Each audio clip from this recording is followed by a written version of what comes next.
नमस्कार साथियों, PCS simplify channel पर आपका स्वागत है। जो हम लोग डेली जो प्राचीन इतिहास में आए हुए प्रश्न को देख रहे हैं टॉपिक वाइज, तो आज हम लोग मौर्य काल के बारे में जानेंगे और बता दें कि इससे पहले हम लोग जैन धर्म, बौद्ध धर्म और सिंधु घाटी सभ्यता और वैदिक सभ्यता के बारे में हम लोग देख चुके हैं और वीडियो आप लोगों को दे दिया गया है। और आज हम लोग मौर्य काल के बारे में जानेंगे कि क्या है मौर्य काल। तो बता दें कि मौर्य काल की स्थापना किसने किया था। तो मौर्य काल की स्थापना चंद्रगुप्त मौर्य ने किया था। किसने किया था? तो चंद्रगुप्त मौर्य ने किया था। कब? 345 ईसा पूर्व में के लगभग। फिर बता दें कि जो मौर्य साम्राज्य में जितने भी राजा हुए उनको हम लोग जान लेते हैं। तो मौर्य काल में जितने भी जो मौर्य साम्राज्य में जितने भी राजा हुए उनके बारे में जानते हैं। तो पहला जो था चंद्रगुप्त मौर्य थे। ये क्या नाम था इनका? चंद्रगुप्त मौर्य थे। दूसरा जो थे, इनके बाद बिंदुसार आते हैं। फिर बिंदुसार के बाद कौन आते हैं? तो बिंदुसार के बाद अशोक आते हैं। तो देखा है तो अशोक से संबंधित ज़्यादा प्रश्न पूछा जाता है। चौथे कौन थे? तो चौथे दशरथ थे। कौन थे चौथे? दशरथ थे। ठीक है। पाँचवें कौन थे? तो पाँचवें संप्रति थे। पाँचवें कौन थे? तो संप्रति थे। फिर उसके बाद से एक और नाम आता है। छवें नंबर कौन है? तो सालिसुक है। कौन है? सालिसुक है। सालिसुक का भी नाम आता है। फिर उसके बाद से बता दें किसका नाम आता है? तो सातवें नंबर के देववर्मन थे। सातवें नंबर कौन थे? देववर्मन थे। फिर आठवें नंबर कौन थे? तो शतधनवन थे। कौन थे? शतधनवन थे। शतधनवन थे। फिर जो नौवें नंबर के थे वो बृहदत्त थे। बृहदत्त से भी प्रश्न खूब पूछा जाता है। तो चलिए देखते हैं जो पहला नंबर प्रश्न है वो क्या पूछ रहा है। तो पहला नंबर प्रश्न है, सूची 1 को सूची 2 से क्या करना है? तो मिलाना है। तो चंद्रगुप्त मौर्य को क्या कहा जाता है? तो चंद्रगुप्त मौर्य को सेंड्रकोटस कहा जाता है। क्या कहा जाता है? तो सेंड्रकोटस कहा जाता है। ए का 2 हो गया। बिंदुसार को क्या बोलते थे? तो बिंदुसार को अमित्रघात बोला जाता है। तो बी का 3 हो गया। चाणक्य को क्या बोला जाता है? तो चाणक्य को विष्णुगुप्त बोला जाता है। चाणक्य को विष्णुगुप्त भी कहा जाता है। और अशोक को जो उपाधि ली थी वो प्रियदर्शी कहा जाता है। तो पहले क्या हो जाएगा? पहले नंबर का सी हो जाएगा। देख लेते हैं इसमें क्या है। पहले नंबर का सी है। देख लेते हैं इसमें क्या बातें कही गई हैं। यूनानी लेखकों में मौर्य वंश के संस्थापक कौन थे? चंद्रगुप्त मौर्य को एंड्रोकोटस या सेंद्रोकोटस आदि नामों से अभिहित किया जाता है, अभिहित किया गया है। फिर बिंदुसार 298 ईसा पूर्व में 273 ईसा पूर्व के लगभग तक थे। चंद्रगुप्त के मृत्यु के बाद गद्दी पर बैठा कौन? तो बिंदुसार। तो चंद्रगुप्त मौर्य के बाद कौन हुआ? तो बिंदुसार बैठा गद्दी पर। यूनानी लेखकों ने उसे क्या कहा है? तो अमित्रोकेडिस कहा है, जिसका संस्कृत में क्या है रूपांतर? तो अमितघात है या शत्रुओं को नष्ट करने वाला। अशोक 273 से 232 ईसा पूर्व बिंदुसार के मृत्यु के बाद मौर्य साम्राज्य की गद्दी पर बैठा। उसके अभिलेखों में सर्वत्र उसे देवानाम प्रियम या देवानाम प्रियदर्शी राजा तथा प्रियदर्शकों के रूप में संबोधित किया गया है। मास्की, गुर्जरा, नेतुर तथा उदय गोलम में उसका नाम अशोक मिलता है। तो किसमें अशोक का नाम किसमें मिलता है? तो मास्की में, गुर्जरा में, नेतुर में तथा उदय गोलम में उसका नाम अशोक मिलता है। चाणक्य चंद्रगुप्त बिंदुसार का क्या था? तो प्रधानमंत्री था। तो चाणक्य का भी नाम आता है। तो ये क्या थे? ये चंद्रगुप्त बिंदुसार के प्रधानमंत्री थे। अर्थशास्त्र के लेखक चाणक्य का नाम विष्णुगुप्त भी था। वह तक्षशिला का ब्राह्मण था। कौन था? तो तक्षशिला का ब्राह्मण था। देखिए जो इनका जो चाणक्य का एक बुक था अर्थशास्त्र, जो चाणक्य जो पुस्तक लिखे थे, ठीक है, तो ये दे देता है। कभी कभी प्रश्न बनता है कि ये किससे संबंधित है? आर्थिक से, राजनीतिक से। तो बता दें कि ये किससे संबंधित है? तो राजनीतिक से संबंधित है। राजनीति से संबंधित है। तो किसका? तो जो अर्थशास्त्र की पुस्तक है चाणक्य क्या, वो किससे संबंधित है? तो राजनीति से संबंधित है। दे देता है, ऐसा पूछ लेता है।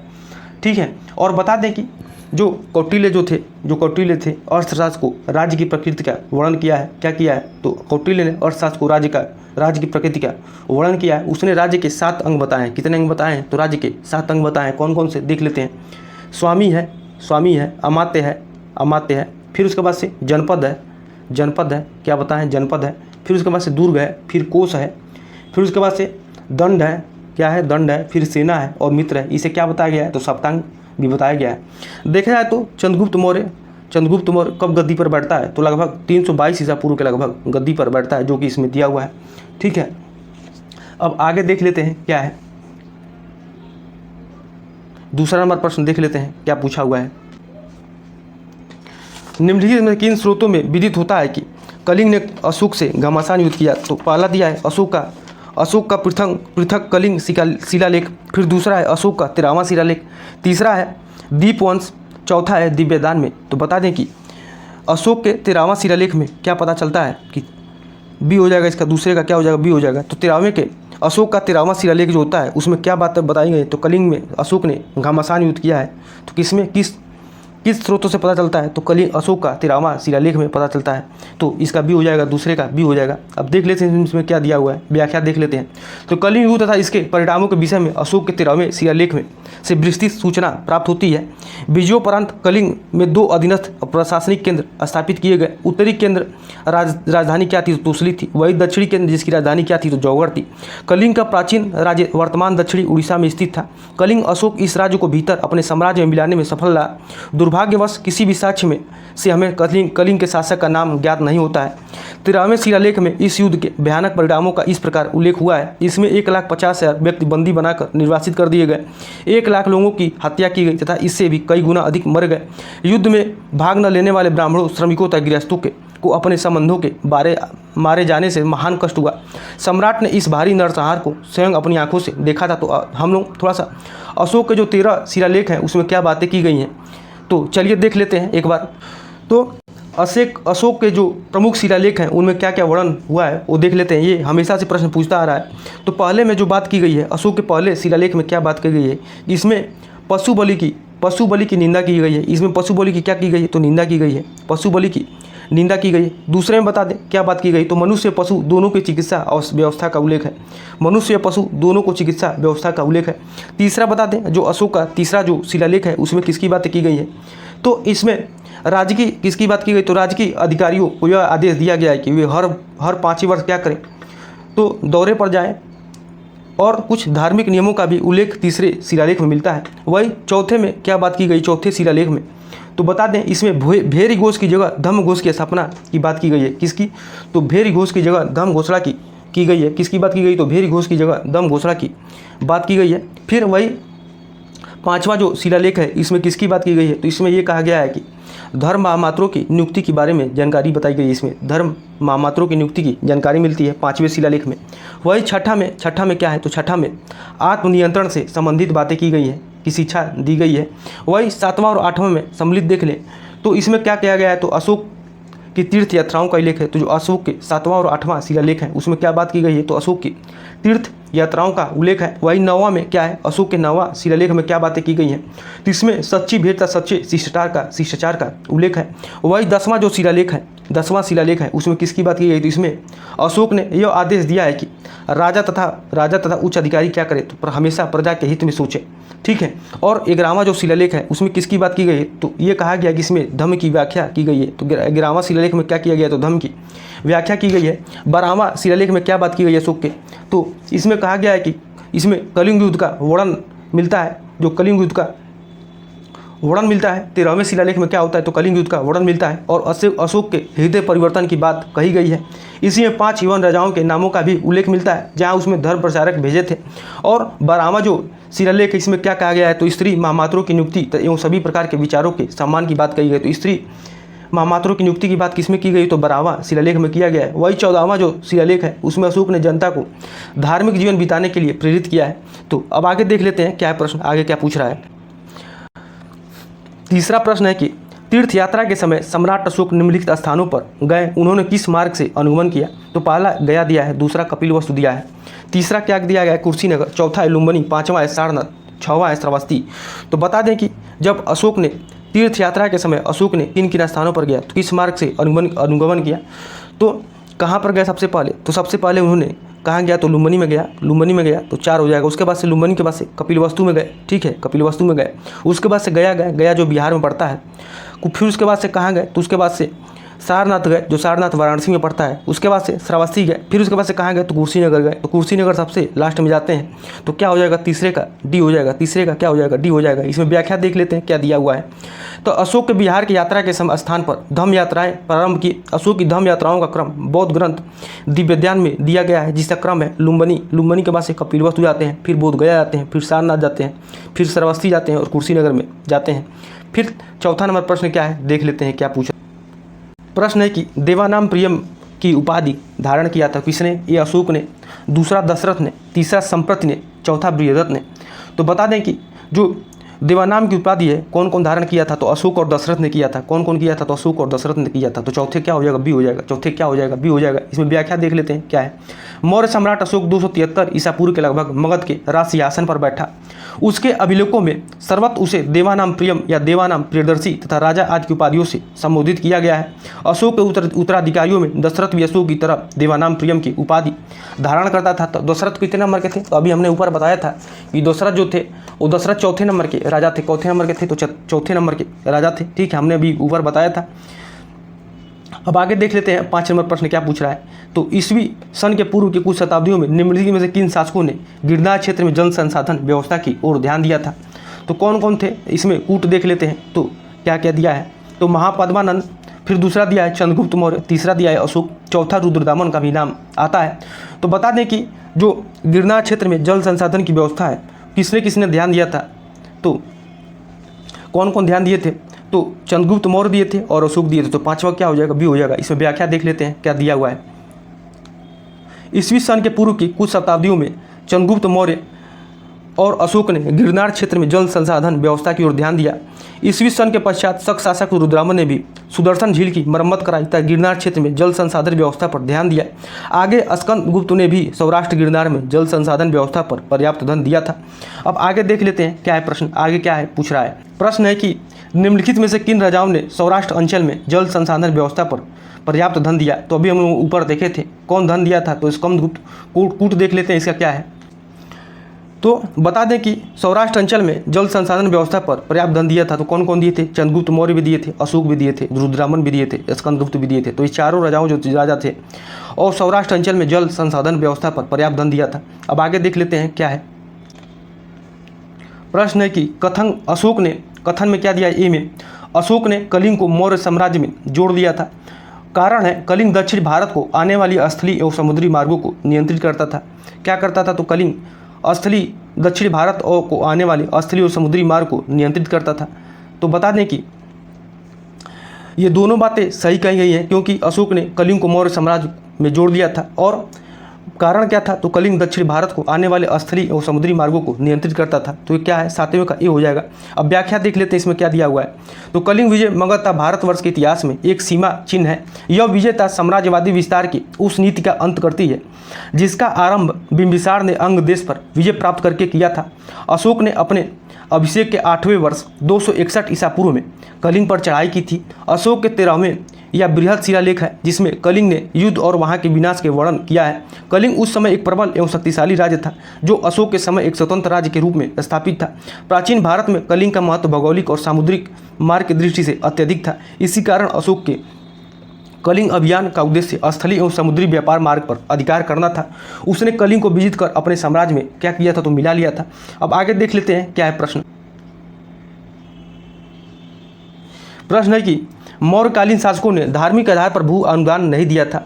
भू अनुदान के विरुद्ध कृषकों ने क्या किया? तो विद्रोह कर दिया था। बता दें कि तो मौर्यकालीन शासकों ने धार्मिक आधार पर भू अनुदान नहीं दिया था। ये बिल्कुल क्या है? गलत दिया हुआ है। ठीक है, ये बिल्कुल सही बात है। ये बिल्कुल सही बात है। और भू अनुदान क्या था? तो कृषकों ने विद्रोह कर दिया। भू अनुदान के विरुद्ध कृषकों ने विरोध कर दिया। तो ये बिल्कुल गलत दिया हुआ है। तो 8वें क्या हो जाएगा? सी हो जाएगा। ये सही है। कारण में क्या है? तो ये गलत दिया हुआ है। देख लेते हैं व्याख्या इसमें क्या है। तो मौर्यकालीन शासकों ने धार्मिक आधार पर भू अनुदान नहीं दिया था। सर्वप्रथम ब्राह्मणों को भू अनुदान की प्रथा का आरंभ सातवाहन वंश आंध्र वंश के शासकों ने किया था। तो सर्वप्रथम ब्राह्मणों को भूमि अनुदान की प्रथा का आरंभ किसने किया था? तो सातवाहन वंश आंध्र वंश के शासकों ने किया था। भूमि अनुदान के विरुद्ध कृषक विद्रोह का विवरण इतिहास में नहीं मिलता है। अतः कथन ए सही है और कारण क्या है? आर गलत है। अब आगे देख लेते हैं क्या है प्रश्न। प्रश्न है कि मौर्य साम्राज्य का पतन अशोक के बाद प्रारंभ हो गया। अशोक ने धम्म विजय की नीति का अनुसरण किया और अपनी सेना विकसित कर दिया था। तो बता दें कि अब आगे इसमें ऑप्शन देख लेते हैं क्या क्या दिया है। तो ए सही है किंतु आर गलत है। क्यों? देख लेते हैं इसमें क्या व्याख्या क्या दिया है। तो मौर्य साम्राज्य का पतन अशोक की मृत्यु के पश्चात आरंभ हो गया। इसका मुख्य कारण योग्य उत्तराधिकारियों का अभाव, प्रशासन का अधिकाधिक केंद्रीकरण, आर्थिक क्या था? तो आर्थिक एवं सांस्कृतिक असमानता, पदाधिकारियों द्वारा जनता पर अत्याचार आदि था। अशोक ने धम्म विजय का अनुसरण किया तथा इसके प्रचार प्रसार के लिए अपनी सारी शक्ति लगा दी। लेकिन यह तथ्य सही नहीं है कि उसने बौद्ध धर्म अपनाने के बाद अपनी सारी सेना को भंग कर दिया, क्योंकि अभिलेखों में इस बात की जानकारी मिलती है कि उसकी सैन्य शक्ति पूर्व की भांति विद्यमान थी। अतः प्रश्न कथन तो सही है लेकिन कारण क्या है? असत्य है। अब आगे देख लेते हैं क्या। प्रश्न है कि अर्थशास्त्र के संबंध में निम्नलिखित कथनों में कौन सा सही नहीं है। यह राज्य के कर्तव्यों को निर्दिष्ट करता है, यह देश के उस समय के आर्थिक जीवन का वर्णन करता है, यह राजनीति के सिद्धांत स्थापित करता है, यह वित्तीय सुधारों की आवश्यकता पर बल देता है। तो बता दें कि ये क्या करता है, ये क्या सही नहीं दिया हुआ है। तो यह राजा के कर्तव्यों को निर्दिष्ट करता है, बिल्कुल सही बात है। ये राजा के कर्तव्यों को निर्दिष्ट करता है। यह देश के उस समय के आर्थिक जीवन का वर्णन करता है, ये बिल्कुल गलत दिया हुआ है। यह राजनीति के सिद्धांत पर स्थापित करता है, यह वित्तीय सुधारों की आवश्यकता पर बल देता है, तो बिल्कुल सही बात है। तो ये 7वें क्या हो 10वें क्या हो जाएगा, 10वें का बी हो जाएगा। अब आगे देख लेते हैं क्या है प्रश्न, इसमें व्याख्या देखते हैं क्या दिया है। तो अर्थशास्त्र मूलतः राजनीति शास्त्र की पुस्तक है। क्या है, तो अर्थशास्त्र मूलतः राजनीति शास्त्र की पुस्तक है। इसके प्रमुख प्रतिपाद्य विषय राजा, राज्य का राजनीतिक व्यवस्था इत्यादि है। तो इसमें राज्य के आर्थिक स्रोतों के बारे में तो चर्चा है, परंतु यह तत्कालीन आर्थिक व्यवस्था का वर्णन नहीं करता है। कौटिल्य के अर्थशास्त्र की तुलना में मैकियावेली के प्रिंस से प्रायः की जाती है। तो कौटिल्य के अर्थशास्त्र की तुलना किससे की जाती है, तो मैकियावेली के प्रिंस से प्रायः की जाती है।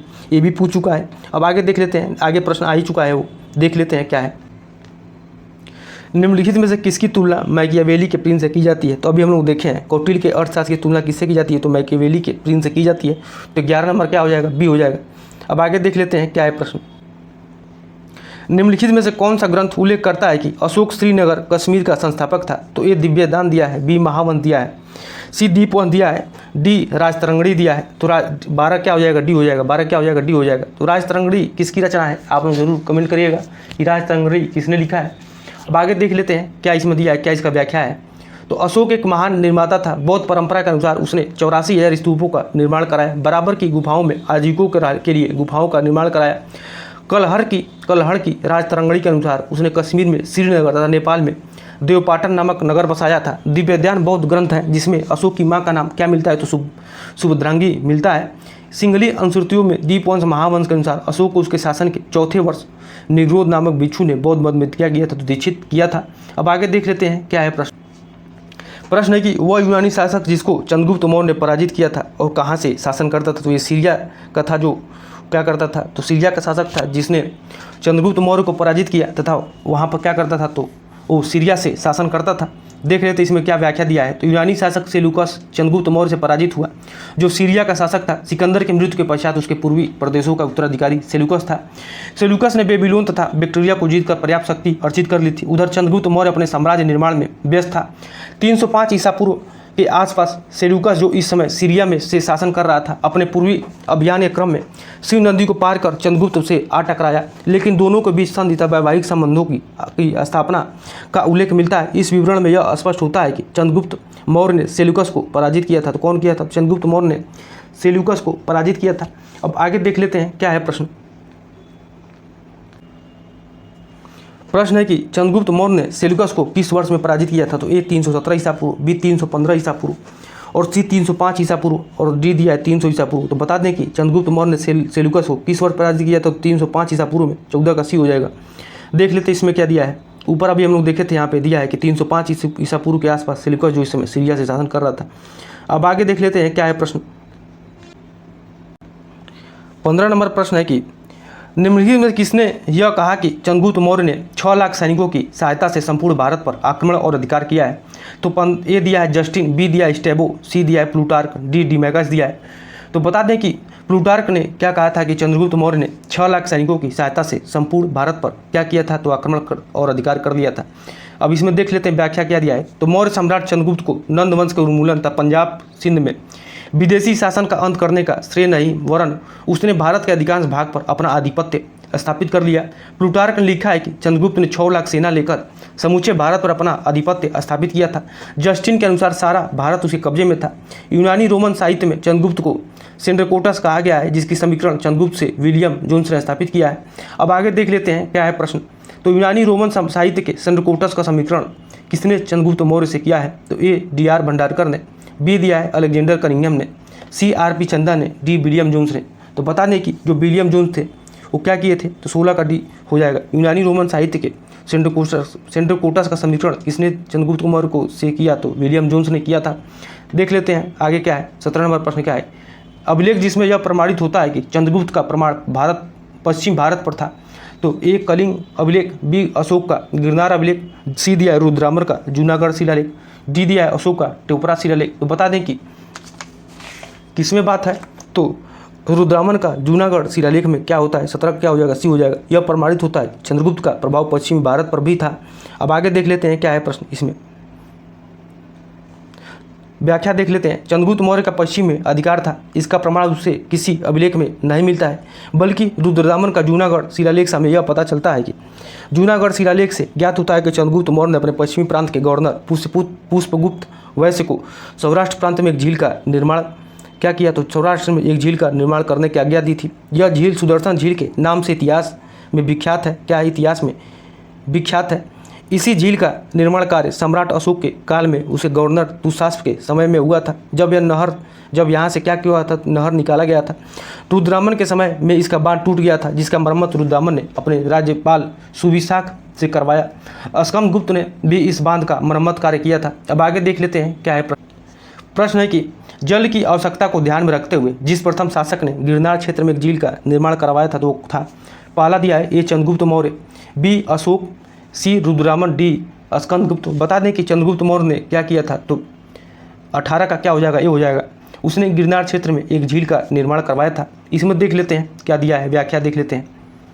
अभी हम लोग ऊपर देखे थे ऊपर, अब 19 नंबर प्रश्न क्या है देख लेते हैं। चंद्रगुप्त मौर्य के समय सौराष्ट्र का राज्यपाल कौन था? तो ए बिंदुसार दिया है, बी क्या दिया है? अशोक दिया है, सी वैश्य पुष्यगुप्त दिया है, डी यवन राज्य दुशासन दिया है। तो अभी हम लोग ऊपर देखे हैं तो चंद्रगुप्त मौर्य के समय सौराष्ट्र का राज्यपाल कौन था? तो वैश्य पुष्यगुप्त कौन था? तो वैश्य पुष्यगुप्त था। 19 क्या हो जाएगा? सी हो जाएगा। अब आगे देख लेते हैं क्या है प्रश्न। निम्नलिखित में से किस अभिलेख में चंद्रगुप्त और अशोक दोनों का उल्लेख किया गया है? तो ए गौतमी पुत्र सातकर्णी की नासिक प्रशस्ति, बी दिया है महाक्षत्रप रुद्रदामन का जूनागढ़ अभिलेख, सी दिया है अशोक का गिरनार अभिलेख, डी दिया है स्कंदगुप्त का जूनागढ़ अभिलेख। तो बता दें कि किस अभिलेख में चंद्रगुप्त और अशोक दोनों का उल्लेख किया गया है? तो महाक्षत्रप रुद्रदामन का जूनागढ़ अभिलेख में क्या किया गया है? तो चंद्रगुप्त और अशोक दोनों का उल्लेख किया गया है। तो बी से क्या हो जाएगा? बी हो जाएगा। देख लेते इसमें क्या व्याख्या दिया है।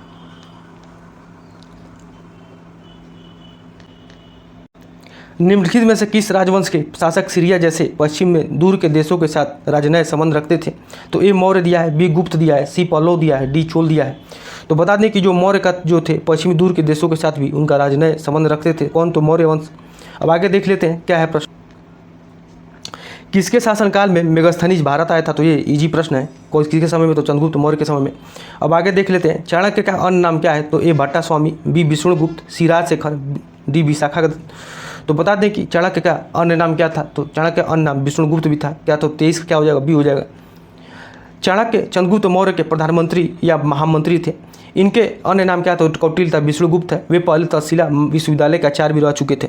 इन्होंने चंद्रगुप्त मौर्य के साथ मिलकर नंद वंश का विनाश कर दिया तथा चंद्रगुप्त मौर्य को सम्राट बनाया। इनके द्वारा रचित अर्थशास्त्र नामक ग्रंथ राजनीति, अर्थनीति तथा समाज नीति का महान ग्रंथ है। ठीक है, किसका?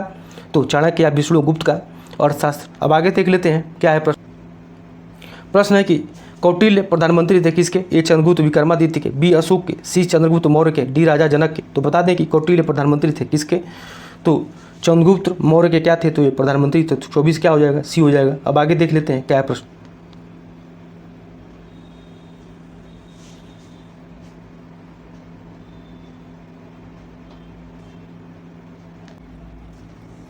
प्रश्न है कि निम्न में से किसने चंद्रकोटस, चंद्रगुप्त मौर्य और सिकंदर महान की भेंट का उल्लेख किया है? तो किसने किया है? तो मेगस्थनीज है। तो 25 क्या हो जाएगा? डी हो जाएगा। देख लेते हैं व्याख्या क्या दिया है। जस्टिन ने। किसने किया? तो जस्टिन ने। देख लेते हैं प्राचीन भारत के राजनीतिक मंच पर ऐसा व्यक्ति प्रकट हुआ जिसका नाम चंद्रगुप्त था। जस्टिन आदि यूनानी विद्वानों ने इसे चंद्रकोटस कहा था, जिसकी पहचान भारतीय ग्रंथों में चंद्रगुप्त से हुई। यह पहचान भारतीय इतिहास के स्थितिक्रम की आधारशिला बन गई। जस्टिन ने चंद्रगुप्त मौर्य और सिकंदर की भेंट का उल्लेख किया है। चंद्रगुप्त मौर्य ने ही अपने प्रथम भारतीय साम्राज्य स्थापित किया था। तो इसने चंद्रगुप्त मौर्य ने क्या किया था? तो प्रथम भारतीय साम्राज्य स्थापित किया था, जिसमें मालवा, गुजरात और महाराष्ट्र भी शामिल था। अब आगे देख लेते हैं क्या है प्रश्न है कि प्रथम भारतीय साम्राज्य स्थापित किया गया था तो किसके द्वारा? अभी हम लोग देखे थे। तो किसके द्वारा? चंद्रगुप्त मौर्य द्वारा क्या किया गया? तो प्रथम भारतीय साम्राज्य स्थापित किया गया था। अभी हम ऊपर देखे हैं। अब आगे देख लेते हैं क्या है प्रश्न। मालवा, गुजरात एवं महाराष्ट्र की शासक ने पहली बार जीता? तो ए हर दिया है, बी स्कंदगुप्त दिया है, सी विक्रमादित्य दिया है, डी क्या दिया है? चंद्रगुप्त मौर्य। तो बता दें कि मालवा, गुजरात और महाराष्ट्र की शासक ने पहली बार जीता था तो चंद्रगुप्त मौर्य ने। तो क्या हो जाएगा? 27 नंबर का डी हो जाएगा।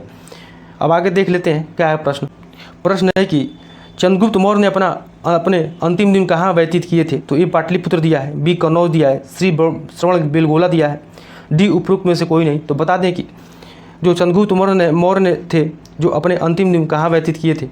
तो ये श्रवण बेलगोला में। कहाँ पर? तो श्रवण बेलगोला में। तो 28 से क्या हो जाएगा? सी हो जाएगा। इसमें देख लेते हैं व्याख्या क्या दिया है। मौर्य साम्राज्य का संस्थापक चंद्रगुप्त मौर्य 322 ईसा पूर्व में राजरोहण किया। मेगास्थनीज ने उसके साम्राज्य में आने वाले यूनानी राजदूत था। उसका मंत्री चाणक्य था। ग्रंथ राजावली कथा में उल्लेख मिलता है चंद्रगुप्त मौर्य ने अपने पुत्र सिंहसेन को सिंहासन सौंपकर चंद्रगिरी पर्वत श्रवण बेलगोला चला गया और वहीं पर सलेखना पद्धति द्वारा अपने जीवन का अंत कर दिया। ठीक है, अब आगे देख लेते हैं क्या है प्रश्न 29 नंबर।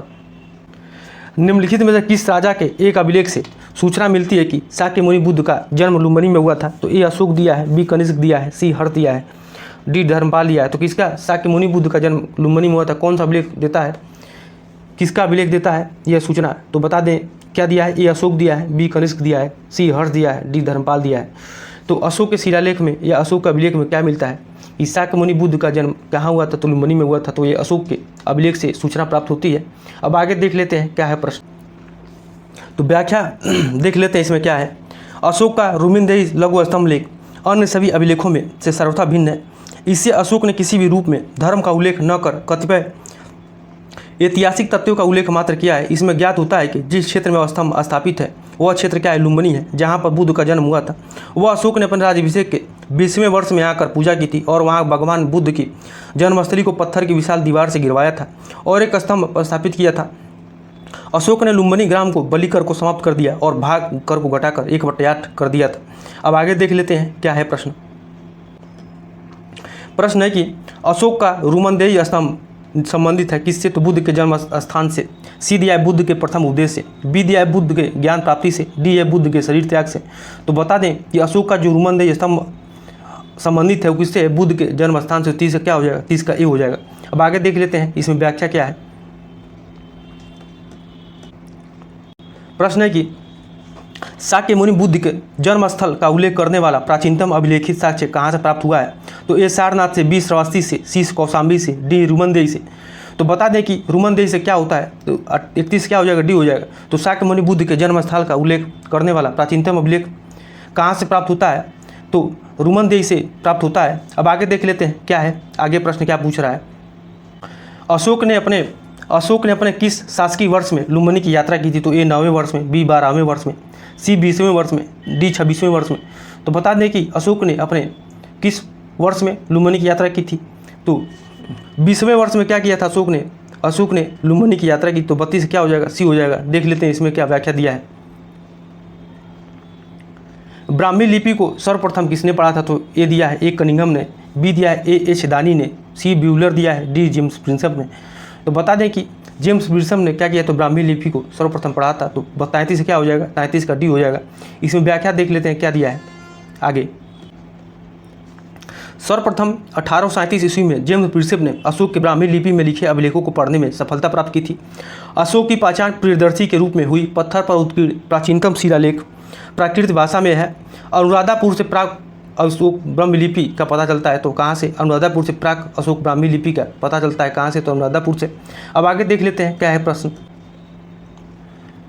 पत्थर पर प्राचीनतम शिलालेख किस भाषा में थे? तो ए पाली दिया है, बी संस्कृत दिया है, सी प्राकृत दिया है, डी ब्राह्मी दिया है। तो बता दें कि पत्थर पर प्राचीनतम शिलालेख किस भाषा में थे? तो ये ब्राह्मी लिपि में थे। किस लिपि में थे? तो ये ब्राह्मी लिपि में थे। तो 34 क्या हो जाएगा? डी हो जाएगा। अब आगे देख लेते हैं क्या प्रश्न है। वह स्थान जहाँ प्राक अशोक ब्राह्मी लिपि का पता चलता है। तो कहाँ से पता चलता है? तो अनुराधापुर से। कहाँ से? तो अनुराधापुर से। तो 35 क्या हो जाएगा? बी हो जाएगा। देख लेते हैं इसमें क्या व्याख्या दिया है। अशोक के शिलालेखों को सर्वप्रथम किसने पढ़ा था? तो अभी हम लोग देखे थे किसने पढ़ा था? तो जेम्स प्रिंसप ने पढ़ा था। किसने पढ़ा था? जेम्स प्रिंसप ने। 36 क्या हो जाएगा? सी हो जाएगा। अब आगे देख लेते हैं क्या है। सम्राट अशोक ने अपने राज्याभिषेक के कितने बाद कलिंग पर विजय प्राप्त की थी? तो ए क्या दिया है? 8 वर्ष, बी 12 वर्ष, सी 20 वर्ष, डी 13 वर्ष। तो कितने वर्ष बाद? 8 वर्ष बाद क्या किए थे? तो 8 वर्ष बाद ये कलिंग पर विजय प्राप्त किए थे। तो 37 क्या हो जाएगा? ए हो जाएगा। सम्राट अशोक ने अपने राज्याभिषेक के 8 वर्ष पश्चात कलिंग पर विजय प्राप्त किया था। अशोक एक महत्वाकांक्षी शासक था जिसका राज्याभिषेक 269 ईसा पूर्व में तथा कलिंग का युद्ध 261 ईसा पूर्व में हुआ था। कलिंग युद्ध ने अशोक को अहिंसा और धर्म के लिए अपने जीवन को समर्पित करने हेतु प्रेरित किया, जिसके परिणाम स्वरूप उसने भेरी घोष की जगह धम्म घोष को अपना लिया। कलिंग युद्ध का विवरण 13वें शिलालेख से प्राप्त होता है। श्रीलंका में अशोक का कोई अभिलेख नहीं मिला है। गुर्जरा ये कहाँ पर, दतिया मध्य प्रदेश और कालसी कहाँ पर, देहरादून उत्तराखंड में से अशोक के शिलालेख क्या होते हैं तो प्राप्त होते हैं। ठीक है, तो अब हम लोग थोड़ा सा अशोक के जो प्रमुख शिलालेख हैं वह स्थान है उससे संबंधित तथ्य देख लेंगे। कौन सी चीज़ें कहाँ से प्राप्त हुई, तो कौन सी चीज़ें कहाँ से प्राप्त हुई देख लेते हैं। तो एक पहला जो शिलालेख है शहबाजगढ़ी, तो ये बता दें ये कहाँ से मिलता है तो पेशावर पाकिस्तान से। कहाँ से मिलता है तो पेशावर पाकिस्तान से। दूसरा है मनसेहरा, कौन सा है तो मनसेहरा, ये कहाँ से मिलता है तो हजारा पाकिस्तान से। तीसरा है कालसी, जो इसमें दिया हुआ उत्तराखंड में, तीसरा उत्तराखंड में। ठीक है, तीसरा कहाँ से मिलता है, कालसी जो है उत्तराखंड में। वह गिरनार अभिलेख कहाँ पर मिलता है तो गुजरात में। गिरनार शिलालेख कहाँ पर मिलता है तो गुजरात में। वही धौली और जौगढ़ कहाँ से मिलता है तो धौली और जौगढ़ कहाँ से मिलता है तो उड़ीसा से। धौली और जौगढ़ उड़ीसा से। एरगुंडी या राजूल या मंडागिरी कहाँ से तो आंध्र प्रदेश से। फिर सुपारा कहाँ से मिलता है, सुपारा शिलालेख कहाँ से मिलता है तो महाराष्ट्र से। वही रूपनाथ तथा गुर्जरा शिलालेख कहाँ से तो मध्य प्रदेश से। ठीक है, सासाराम कहाँ पर है तो बिहार में मिलता है। भब्रू या बैराट ये कहाँ पर तो राजस्थान में। फिर उसके बाद से मास्की, कौन सा तो मास्की, बता दें कौन सा तो मास्की ये कहाँ से मिलता है तो मास्की ये कर्नाटक से मिलता है। कहाँ से मिलता है मास्की तो ये कर्नाटक से मिलता है। कहाँ से तो ये कर्नाटक से मिलता है। ठीक है, फिर उसके बाद से गोवीमठ ब्रह्मगिरी, कौन से हैं तो गोवीमठ ब्रह्मगिरी सिद्धपुर कंगनहल्ली पालीगिंडू ये सब कहाँ से तो कर्नाटक से। ठीक है, अरौरा कहाँ से मिलता है, अरौरा शिलालेख तो ये उत्तर प्रदेश से। अरौरा कहाँ से मिलता है तो अरौरा बता दें ये कहाँ से मिलता है तो उत्तर प्रदेश से। कहाँ से मिलता है तो उत्तर प्रदेश से मिलता है। तो हम लोग जाने कि अशोक के प्रमुख शिलालेख और स्थान उससे संबंधित स्थान देखें। अब हम लोग आगे देख लेते हैं क्या है प्रश्न है कि कालसी प्रसिद्ध है किसके लिए तो ए बौद्ध चैत्यों हेतु, बी फारसी सिक्कों के कारण, सी अशोक के शिलालेखों के कारण, डी दिया है गुप्तकालीन मंदिरों हेतु। तो बता दें कि जो कालसी किस लिए प्रसिद्ध है तो किसके लिए अशोक के शिलालेख कारण, किसके लिए तो अशोक के शिलालेख कारण, तो 38 से क्या हो जाएगा सी हो जाएगा। इसमें देख लेते हैं आगे क्या प्रश्न है कि गुर्जरा लघु शिलालेख जिसमें अशोक का नामोल्लेख किया गया है कहाँ स्थित है तो कहाँ पर है, ए उत्तर प्रदेश के मिर्ज़ापुर जिले में, बी मध्य प्रदेश के दतिया जिले में, सी राजस्थान के जयपुर जिले में, और सी क्या दिया है राजस्थान के जयपुर जिले में, डी क्या दिया है बिहार के चंपारण जिले में। तो गुर्जरा कहाँ से मिलता है तो गुर्जरा हमको मध्य प्रदेश के दतिया जिले से मिलता है। तो 39 क्या हो जाएगा 39 का बी हो जाएगा। 39 क्या हो जाएगा बी हो जाएगा। अब आगे देख लेते हैं क्या है प्रश्न। 40 नंबर प्रश्न है कि कलिंग युद्ध का विवरण हमें ज्ञात होता है कहाँ से, ए 13वें शिलालेख द्वारा, बी रूमनदेही स्तंभ लेख द्वारा, सी दिया हेनस्वांग के विवरण द्वारा, डी दिया प्रथम लघु शिलालेख द्वारा। तो बता दें कि कलिंग युद्ध का विवरण हमें कहाँ से मिलता है तो 13वें शिलालेख से। 40 क्या हो जाएगा 40 का ए हो जाएगा। अब आगे देख लेते हैं क्या है प्रश्न 41 नंबर, निम्नलिखित में से किस देश में अशोक का कोई अभिलेख नहीं मिलता है तो ए अफगानिस्तान से, बी भारत से, सी श्रीलंका से, डी पाकिस्तान से। तो बता दें श्रीलंका से अशोक के कोई भी अभिलेख नहीं मिले हैं। श्रीलंका से 41 क्या हो जाएगा सी हो जाएगा। अब आगे देख लेते हैं क्या है प्रश्न 42 नंबर प्रश्न है कि अशोक का निम्नलिखित में से कौन सा एक अभिलेख कनक मुनि बुद्ध के अस्तित्व को प्रमाणित करता है, ए रूमनदेही स्तंभ अभिलेख, बी निगाली सागर स्तंभ अभिलेख, सी दिया है सासाराम लघु शिलालेख, डी अरौरा लघु शिलालेख। तो बता दें कि कनक मुनि बुद्ध के अस्तित्व को प्रमाणित करता है कौन सा अभिलेख तो निगाली सागर स्तंभ लेख क्या करता है तो निगाली सागर स्तंभ अभिलेख ये कनक मुनि बुद्ध के अस्तित्व को प्रमाणित करता है। तो 42 क्या हो जाएगा 42 का बी हो जाएगा। इसमें देख लेते हैं क्या दिया है तो निगाली सागर स्तंभ अभिलेख में लिखा है कि 14 वर्ष से अभिषिक्त देवों के प्रिय प्रियदर्शी राजा ने पूर्व बुद्ध कनक मुनि का स्तूप का आकार बढ़ाकर दोगुना करवाया और अपन राज्याभिषेक के 20 वर्ष बाद अभिषिक्त राजा ने स्वयं आकर पूजा की और शिला स्तंभ स्थापित कराया। अशोक ने अपने 7वें शिलालेख में अल्प व्यय तथा अल्प संग्रह को धर्म का अंग माना है। अशोक ने ही सारनाथ स्तंभ का निर्माण करवाया था। किसने तो सारनाथ स्तंभ का निर्माण किसने करवाया था तो अशोक ने। अब आगे देख लेते हैं क्या है प्रश्न सारनाथ स्तंभ का निर्माण किसने किया था तो अभी हम लोग देखे थे 43 क्या हो जाएगा 43 का बी हो जाएगा। अब आगे देख लेते हैं क्या है प्रश्न किस शिलालेख ने अशोक ने अल्प व्यय तथा अल्प संग्रह को धर्म का अंग माना है तो ए 3रे, बी 4थे, सी 5वें, डी 7वें। तो अभी हम लोग कुछ समय पहले अशोक के जो सभी शिलालेख में जो बातें की गई हैं तो उसके बारे में हम लोग बात किए हैं। तो बता दें कि अल्प व्यय तथा अल्प संग्रह को धर्म का अंग माना है किसमें किस शिलालेख में तो 7वें शिलालेख में क्या माना गया है अल्प व्यय तथा अल्प संग्रह को धर्म का अंग माना गया है। वही देखा जाए तो अशोक के 3रे तीसरे शिलालेख में क्या बात की गई है? तो अशोक के तीसरे शिलालेख में ये कहा गया है कि जो राजकीय अधिकारी हैं वो आदेश दिया जाए उनको कि वो हर 5वें वर्ष क्या करें, तो हर 5वें वर्ष उपरांत दौरे पर जाएं। और कुछ धार्मिक नियमों का भी उल्लेख मिलता है तीसरे में। वही चौथे में किसकी बात की जाती है? तो ये चौथे में भेरी घोष की जगह धम घोष की बात की जाती है। भेरी घोष की जगह दम घोष की घोषणा की जाती है। वही 5वें में इसमें धर्म महामात्रों की नियुक्ति के बारे में बात की जाती है। धर्म महामात्रों की नियुक्ति की जानकारी किसमें मिलती है? तो अशोक के 5वें शिलालेख में। वही 7वें में क्या है? अशोक की तीर्थ यात्राओं या अल्प व्यय अल्प संग्रह को धर्म का अंग माना गया किसमें? तो 7वें शिलालेख में। अब आगे देख लेते हैं इसमें क्या है। आगे प्रश्न है कि अशोक का द्वादश शिलालेख क्या आदर्श प्रस्तुत करता है? ये धार्मिक उदारता का, बी सभी संप्रदायों के सार की वृद्धि का, सी क्या दिया है? ए तथा बी दोनों का, डी उपरोक्त में से कोई नहीं। तो बता दें कि अशोक का द्वादश क्या है? अशोक का द्वादश शिलालेख क्या आदर्श देता है? तो ये ए तथा बी धार्मिक उदारता का, सभी संप्रदायों के सार की वृद्धि का, किसका? तो धार्मिक उदारता का और सभी संप्रदायों के सार की वृद्धि का। तो 45 क्या हो जाएगा? 45 का सी हो जाएगा। आगे देख लेते हैं क्या है। धर्म के प्रचारार्थ अशोक ने विभिन्न शिलाओं और स्तंभों के ऊपर उसके सिद्धांतों को उत्कीर्ण करवाया। ये लेख उसके साम्राज्य में प्रत्येक कोने में लगवाए गए थे। उसके दीर्घ शिलालेख 14 बातों का समूह है जो 8 भिन्न भिन्न स्थानों से प्राप्त हुए हैं। अपने शिलालेख के 12वें लेख में अशोक कहता है कि सभी संप्रदायों की वृद्धि हो, क्योंकि सबका मूल संयम है। लोग अपने संप्रदाय की प्रशंसा एवं दूसरे की संप्रदाय की निंदा न करें। ये कौन कहते हैं? तो ये अशोक ने कहा है अपने किसमें? तो अशोक ने अपने 12वें शिलालेख में कहा है। ठीक है, तो इसमें बता दें कि इसमें 12वें शिलालेख में स्त्री महामात्रों की नियुक्ति और सभी प्रकार के विचारों की सम्मान की बात भी कही गई है 12वें शिलालेख में। अब आगे देख लेते हैं क्या है प्रश्न। निम्नलिखित में से अशोक के किस अभिलेख में धार्मिक सहिष्णुता के सिद्धांत की बात की गई है? तो शिलालेख 12वें ए दिया है शिलालेख 12, सी दिया स्तंभलेख 7वां, बी दिया है कौन सा? तो बी 10वां दिया है शिलालेख।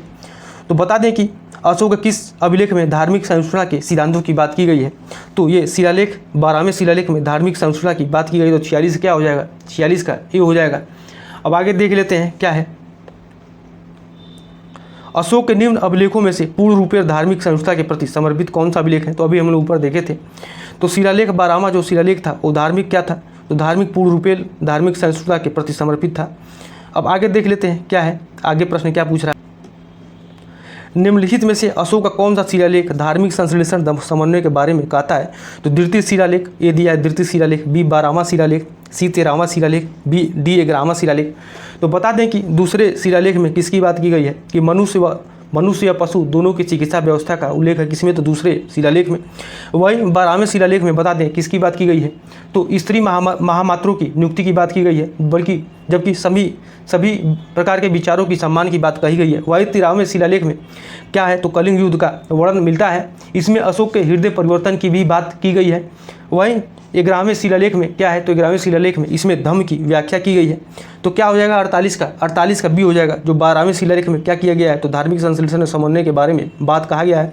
तो 48 नंबर क्या हो जाएगा? 48 का बी हो जाएगा। अब आगे देख लेते हैं क्या है प्रश्न है कि अशोक के स्तंभ अभिलेख लिखे हैं किसमें? केवल ब्राह्मी में, बी ब्राह्मी एवं खरोष्टी में, सी ब्राह्मी खरोष्टी एवं अरमाइक में, डी है ब्राह्मी खरोष्टी अरमाइक और ग्रीक में। तो बता दें कि अशोक का स्तंभ किसमें है? केवल और केवल किस अभिलेख में है? तो केवल ब्राह्मी में। किसमें है? तो केवल और केवल ब्राह्मी में। किसमें है? केवल और केवल ब्राह्मी में। 49 क्या हो जाएगा? ये हो जाएगा। अब देख लेते हैं अशोक के सभी स्तंभलेख, सभी गुहालेख और अधिकांश शिलालेख में ब्राह्मी लिपि का ही प्रयोग हुआ है। कुछ बृहद शिलालेख और कुछ लघु शिलालेख में खरोष्टी अरमाइक तथा ग्रीक लिपि का प्रयोग किया गया है। उत्तर पश्चिमी भाग में उत्कीर्ण अशोक के अभिलेख अरमाइक, ग्रीक व खरोष्टी लिपि में। कहाँ पर? तो उत्तर पश्चिमी भाग में जो अशोक के अभिलेख है अरमाइक, ग्रीक व खरोष्टी लिपि में है। अशोक का 5वां शिलालेख धम्म महामात्र की नियुक्ति का उल्लेख करता है। वही पृथक कलिंग शिलालेख 1 में अशोक घोषणा करता है कि सभी मनुष्य क्या है? मेरी संतानें हैं। गुजरा मास्की नेटुरा और उर्गेलम अभिलेख में अशोक का नामोल्लेख हुआ है। किसमें मिलता है? अशोक का नाम का उल्लेख किसमें मिलता है?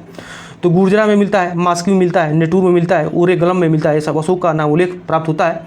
अब आगे देख लेते हैं क्या है प्रश्न है कि निम्नलिखित में से किस अभिलेख में अशोक ने अपनी प्रसिद्ध घोषणा की कि सभी मनुष्य मेरी प्रजा और संतानें हैं? तो अभी हम लोग ऊपर देखे थे। तो क्या हो जाएगा? 50 नंबर का डी हो जाएगा। जो पृथक कलिंग शिलालेख है उसमें क्या कहा जाता है? अशोक सब मनुष्य क्या है? मेरी प्रजा और संतानें हैं, ये घोषणा करता है। तो 50 का क्या हो जाएगा? डी हो जाएगा पृथक कलिंग शिलालेख में। अब आगे देख लेते हैं क्या है प्रश्न है कि अपने साम्राज्य के उत्तरी पश्चिमी भाग में उत्कीर्ण राज्याज्ञाओं के लिए राज्याज्ञाओं के लिए अशोक ने किस लिपि अथवा किन लिपियों का वर्णन किया है? तो 51 क्या हो जाएगा? 51 नंबर का। अब आगे का ऑप्शन देख लेते हैं, इसमें क्या दिया है। तो किसमें किसमें मिलता है? तो अरमाइक में, ग्रीक में और खरुष्टी में मिलता है। तो क्या हो जाएगा? 51 नंबर का डी हो जाएगा। अब आगे देख लेते हैं, निम्नलिखित अभिलेखों में किसमें अशोक का नाम उल्लेख हुआ है? तो ए गुर्जरा में, बी अरौरा में, सी ब्रह्मगिरी में, डी सारनाथ में। तो बता दें किसमें मिलता है। तो गुर्जरा में अशोक का नाम उल्लेख मिलता है। किसमें? तो गुर्जरा में। तो 52 क्या हो जाएगा? ए हो जाएगा। अब आगे देख लेते हैं क्या है प्रश्न। अशोक का निम्नलिखित में से कौन सा शिलालेख धम्म महामात्रों की भूमिका का वर्णन करता है? तो शिलालेख ए दिया है। ए में क्या दिया है? शिलालेख 9वां दिया है। बी में क्या दिया है? शिलालेख 10वां नंबर दिया है। सी में शिलालेख 5 दिया है। डी में क्या दिया है? शिलालेख 6 दिया है। तो बता दें कि शिलालेख 9वें में किसकी बात की गई है? तो 9वें में सच्ची भेंट तथा सच्चे शीशस्टार का उल्लेख है। किसमें? अशोक के 9वें शिलालेख में। वही शिलालेख 10वें में क्या है? तो शिलालेख 10वें में अशोक ने आदेश दिया कि राज तथा उच्च अधिकारी हमेशा प्रजा के हित में सोचे। शिलालेख 10वें में बात की गई है। वही शिलालेख 5वें में क्या कहा गया है कि धर्म महामात्रों की नियुक्ति की जानकारी किसमें मिलता है? तो शिलालेख 5वें में। वही शिलालेख 6वें में बता दें क्या बात कही गई है? तो इसमें आत्मनियंत्रण की शिक्षा दी गई है। तो धर्म महामात्रों की नियुक्ति के बारे में किसमें मिलता है? तो 5वें शिलालेख में। तो सी क्या हो जाएगा? 53 का सी हो जाएगा। अब आगे देख लेते हैं इसमें क्या है। आगे है, अशोक के निम्नलिखित अभिलेखों में किसमें दक्षिण भारतीय राजाओं का उल्लेख हुआ है? तो ए दिया है तृतीय मुख्य शिलालेख, बी दिया है द्वितीय मुख्य शिलालेख, सी 9वां मुख्य शिलालेख, डी प्रथम स्तंभ अभिलेख। तो अशोक के किस अभिलेख में दक्षिण भारतीय राज्यों का उल्लेख मिलता है? तो किसमें मिलता है? तो द्वितीय मुख्य शिलालेख में। अशोक के इसमें दक्षिण भारतीय राज्यों का उल्लेख मिलता है। तो द्वितीय मुख्य शिलालेख में दक्षिण भारतीय राज्यों का उल्लेख मिलता है। तो 54 क्या हो जाएगा? 54 नंबर का बी हो जाएगा। अब आगे देख लेते हैं क्या है प्रश्न। इसका थोड़ा सा हम लोग व्याख्या देख लेते हैं क्या दिया है। अशोक ने अपने दूर मुख्य शिलालेख में कहता है कि दूसरे मुख्य शिलालेख में कहता है कि मैंने अपने साम्राज्य की सीमा पर स्थित पड़ोसी शक्तियों जिसमें दक्षिण में क्रमशः चोल, पांड्य, सत्यपुत्र, केरल पुत्र, चेर एवं ताम्रपाणी एवं उसके पड़ोसी राज्यों में 2 प्रकार की चिकित्सा का प्रबंध किया है। मानव एवं पशु क्या है? तो मानव एवं पशु चिकित्सा किसका उल्लेख है? तो मानव एवं पशु चिकित्सा का। अतः दूसरे शिलालेख में दक्षिण भारतीय राज्यों का नाम उल्लेख हुआ है। अब आगे देख लेते हैं क्या है। प्रश्न है कि अशोक के द्वितीय शिलालेख में निम्नलिखित में से किसका उल्लेख नहीं है? तो ए चोल का, बी सातवाहन का, सी पांडे का, डी क्या दिया है? तो सत्यापूत का। तो बता दें कि अशोक के द्वितीय शिलालेख में किसका उल्लेख नहीं? तो सातवाहनों का उल्लेख नहीं है। आगे देख लेते हैं क्या इसमें व्याख्या है। आगे देखते हैं 56 नंबर प्रश्न क्या है। अशोक के किस शिलालेख में चोल, पांड्य, केरल पुत्र और सत्यापुत्र को पड़ोसी शक्तियों के रूप में उल्लिखित किया गया है? तो ए दिया है शिलालेख द्वितीय में, बी दिया है शिलालेख 13वां में, सी दिया है स्तंभलेख 7वां में, डी लघु शिलालेख में दिया है। तो बता दें कि शिलालेख द्वितीय में क्या किया गया है? तो शिलालेख द्वितीय में 56 क्या हो जाएगा? ये हो जाएगा चोल, पांड्य, केरल पुत्र और सत्यपुत्र को पड़ोसी शक्तियों के रूप में उल्लिखित किया गया है। किसमें? तो शिलालेख द्वितीय शिलालेख में। प्रश्न आगे देख लेते हैं क्या है प्रश्न। प्रश्न है कि निम्नलिखित में से अशोक के किस अभिलेख में 5 यवन शासकों का उल्लेख मिलता है? तो 57 का क्या हो जाएगा? 57 नंबर का ए दिया है 13वां शिलालेख, बी दिया है द्वितीय शिलालेख, डी दिया है क्या? डी दिया है तो 7वां स्तंभलेख, डी क्या दिया है? तो डी प्रथम लघु शिलालेख। तो बता दें कि अशोक के 13वें अभिलेख में 5 यवन शासकों का उल्लेख मिलता है। तो 57 क्या हो जाएगा? ये हो जाएगा। इसी में कलिंग युद्ध का वर्णन इसी में अशोक के 13वें शिलालेख में क्या है? तो कलिंग युद्ध का वर्णन एवं अशोक के हृदय परिवर्तन की बात कही गई है। इसी में धर्म प्रचारक क्या हुआ? तो अशोक के यवन राजगुरु को शासकों का उल्लेख है और यहीं पे धर्म प्रचारक क्या हुआ? तो भेजे जाते हैं। अब आगे देख लेते हैं क्या है, आगे का प्रश्न क्या है, व्याख्या इसमें देख लेते हैं क्या दिया है। अशोक के 13वें शिलालेख में 5 शासकों यवन शासकों का उल्लेख मिलता है। एंटियोकस द्वितीय सीरिया, वही टालमी फिलाडेल्फस द्वितीय तुर्मै या मिस्र, मगस सीरिन, एलेक्जेंडर एपिरस और 5वां कौन था? तो एंटीगोनस या गुनाटस मकदूनिया। इसके अलावा अशोक का समकालीन सिंघल नरेश 30 था। तो इसके अलावा अशोक का समकालीन कौन था? तो सिंघल नरेश 30 था। अब आगे देख लेते हैं क्या है। अभी हम लोग देखे थे अशोक का समकालीन तुर्मै कहाँ का राजा था? तो अभी हम लोग देखे थे ऊपर, तो मिस्र का था। कहाँ का था? तो मिस्र का था। तो 58 क्या हो जाएगा? ये हो जाएगा। अब आगे देख लेते हैं क्या अशोक का समकालीन सिंघल नरेश कौन था? तो अभी देखे थे इसमें हम लोग, तो क्या था? 59 क्या हो जाएगा? सी हो जाएगा। 30 था। अशोक का समकालीन सिंघल नरेश कौन था? तो 30 था। 59 क्या हो जाएगा? सी हो जाएगा। अब आगे देख लेते हैं क्या है प्रश्न। मकदूनिया में अशोक का समकालीन राजा कौन था? तो ए एंटिओकस द्वितीय दिया है, एंटिगोन गुनाटस दिया है, सी मगस दिया है, डी टालेमी दिया है। तो बता दें कि जो एंटिगोन गुनाटस था ये क्या था? तो हमको ये अशोक का समकालीन राजा था। कौन था? तो अशोक का समकालीन राजा था। तो 60 क्या हो जाएगा? बी हो जाएगा। अब आगे देख लेते हैं क्या है। टालेमी फिलाडेल्फस जिसके साथ अशोक के राजनयिक संबंध थे, वो कहाँ का शासक था? ए साइरिन का, सी मकदूनिया का, बी मिस्र का, डी सीरिया का। तो टालेमी फिलाडेल्फस जो था वो कहाँ का था? कहाँ का शासक था? तो ये कहाँ का शासक था? तो ये मिस्र का शासक था। कहाँ का था? तो मिस्र का था। तो 61 क्या हो जाएगा? बी हो जाएगा। अब इसमें देख लेते हैं आगे क्या दिया है। आगे प्रश्न क्या है? निम्नलिखित में से किस एक इतिहासकार के अनुसार शिलालेखों में अशोक ने जिस धर्म का प्रतिपादन किया है और वो वस्तुतः क्या है? राजधर्म था। ए प्लीट, बी क्या दिया? V A Smith, C R C. Majumdar, D Radha Kumud Mukherjee. तो बता दें कि जो अशोक ने जिस धर्म का प्रतिपादन किया वस्तुतः राजधर्म था, ये किसने कहा है? तो ये किसने कहा है? तो ये प्लीट महोदय ने कहा है। किसने कहा है? तो प्लीट महोदय ने कहा है। तो 62 क्या हो जाएगा? ये हो जाएगा। अब आगे देख लेते हैं 63 नंबर प्रश्न क्या प्रश्न है कि किसने सहिष्णुता, उदारता और करुणा के त्रिविध आयाम पर राजधर्म की स्थापना किया था? तो किसने? ए अशोक ने, बी अकबर ने, सी रणजीत सिंह ने, डी शिवाजी ने। तो ये आसान है, ऑप्शन देख के ये क्या हो जाएगा? ये हो जाएगा। अशोक ने क्या किया था? तो इसमें सहिष्णुता, उदारता और करुणा के त्रिविध आधार पर राजधर्म की स्थापना किया था। किसने? अशोक ने। अब आगे देख लेते हैं क्या है प्रश्न। प्रश्न है कि निम्नलिखित राजाओं में किसने संघभेद करने वाले बौद्ध भिक्षु और भिक्षुणियों के लिए कठोर दंड का विधान किया था? तो ए अशोक ने, बी पुष्यमित्र शुंग ने, सी हर्ष ने, डी शशांक ने। तो बता दें भिक्षु और भिक्षुणियों के लिए कठोर दंड का विधान किसने किया था? तो ये अशोक ने किया था। किसने किया था? तो अशोक ने किया था। 64 क्या हो जाएगा? ये हो जाएगा। अब देख लेते हैं इसमें व्याख्या आगे क्या है। प्रश्न है कि चंद्रगुप्त मौर्य के शासनकाल में पाटलिपुत्र का प्रशासन एवं एक समिति द्वारा संचालित थी जिसके सदस्यों की संख्या कितनी थी? तो 30 थी। कितनी थी? 30 थी। व्याख्या देख लेते हैं क्या क्या थी। तो मौर्य के प्रमुख नगरों का प्रशासन नगर पालिकाओं द्वारा चलाया जाता था। नगर शासन के लिए एक सभा होती थी जिसका प्रमुख नागरक और अथवा प्रमुख कहा जाता था। मेगस्थनीज अपने ग्रंथ इंडिका में पाटलिपुत्र के नगर परिषद की 5 सदस्यों वाली 6 समितियाँ, कितने? तो 5। मेगस्थनीज अपने इंडिका में पाटलिपुत्र के नगर परिषद की 5 सदस्यों वाली 6 समितियों का उल्लेख किया है। पहली समिति विभिन्न प्रकार के औद्योगिक कलाओं का निरीक्षण करती थी। दूसरी समिति क्या थी? तो विदेशी यात्रियों के भोजन, निवास, चिकित्सा आदि का प्रबंध करती थी। तीसरी समिति जनगणना का हिसाब रखती थी। वही चौथी समिति नगर के व्यापार वाणिज्य की देखभाल करती थी। ठीक है, वही बता दें कि 5वीं उद्योग क्या थी? तो 5वीं उद्योग समिति थी। 5वीं उद्योग क्या थी? तो समिति थी। ठीक है, और जो बाजारों में बिकने वाले वस्तुओं में मिलावट को रोकती थी। तब मिलावट के अपराध में व्यापारियों को दंड मिलाती थी। छठी समिति कर समिति थी जो क्रय विक्रय की वस्तुओं पर वसूली करती थी। एक बार फिर से हम लोग देख लेते हैं। तो जो सैन्य समितियां और उनके कार्य थे कौन कौन थे? तो प्रथम जो समिति थी उसका क्या कार्य था? तो जल सेना की व्यवस्था करना था। प्रथम क्या था? जल सेना की व्यवस्था करना था। द्वितीय जो समितियां थी वो यातायात एवं रसद की व्यवस्था करती थी। वही तृतीय जो थी पैदल सैनिकों की देखरेख करती थी। जो चतुर्थ समितियां थी अश्वरोही की सेना की देखरेख करती थी। जो पंचम जो थी वो गज सेना की देखरेख करती थी। वही खष्ट जो सेना थी और रथ सेना की देखरेख करती थी। जो खष्ट जो छठवीं थी और रथ सेना की देखरेख करती थी।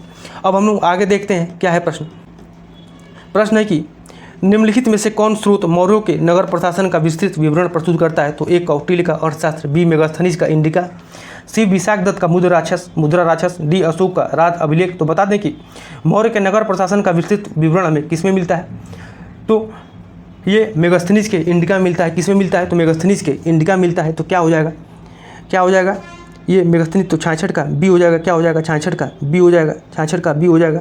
ठीक है, और देखिए बता दें कि जो मौर्य साम्राज्य था उसमें एक प्रशासनिक समिति थी, एक सैन्य समिति थी। क्या थी? तो एक प्रशासनिक समिति थी, एक सैन्य समिति थी। जो प्रशासनिक समिति और उसके कार्य थे वो प्रथम में उद्योग और शिल्प कार्य का निरीक्षण करता था। द्वितीय क्या था? तो विदेशियों का देखरेख करना था। तृतीय क्या था? तो जन्म मरण का विवरण रखना था। वही चतुर्थ क्या था? तो चतुर्थ में व्यापार वाणिज्य की देखभाल होता था। वही पंचम में क्या था? तो निर्मित वस्तुओं के विक्रय का निरीक्षण होता था। और 6वें में क्या होता था? बिक्री कर का वसूल करना होता था। बिक्री जो कर होती थी उसका वसूल करना था। वही एक सैन्य समितियां थी और उनके कार्य थे। तो अभी हमने ऊपर बताया था। अब आगे देख लेते हैं क्या है प्रश्न। निम्नलिखित में से कौन स्रोत मौर्य के नगर प्रशासन का विस्तृत विवरण प्रस्तुत करता है? तो ए कौटिल्य का अर्थशास्त्र, बी मेगस्थनीज का इंडिका, सी का विशाख दत्त का मुद्रा राक्षस, डी अशोक का अभिलेख।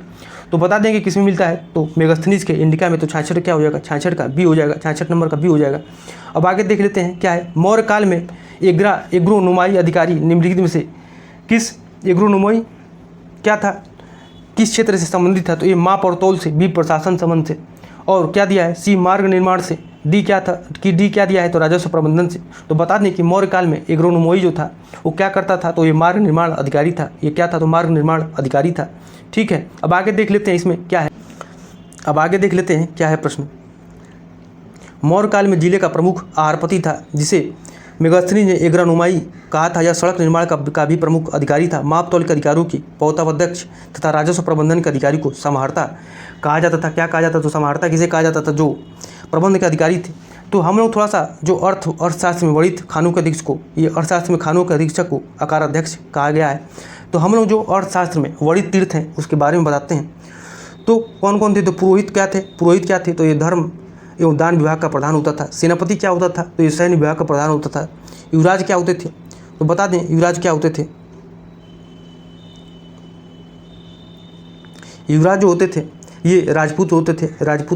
द्वारिक क्या होते थे, तो द्वारिक जो होते थे वो राजकीय द्वार रक्षक होते थे। अंतर्वेदी क्या होते थे, तो अंतर्वेदिक जो होते थे अंतःपुर का अध्यक्ष होते थे। समाहर्ता क्या होते थे, तो समाहर्ता आय का संग्रह करता थे। सन्निधाता कौन थे, तो सन्निधाता आपका राजकीय कोषाध्यक्ष थे। प्रशासता क्या थे, तो प्रशासता कारागार का अध्यक्ष होता था। प्रदिष्टि क्या थे, तो ये कमिश्नर थे।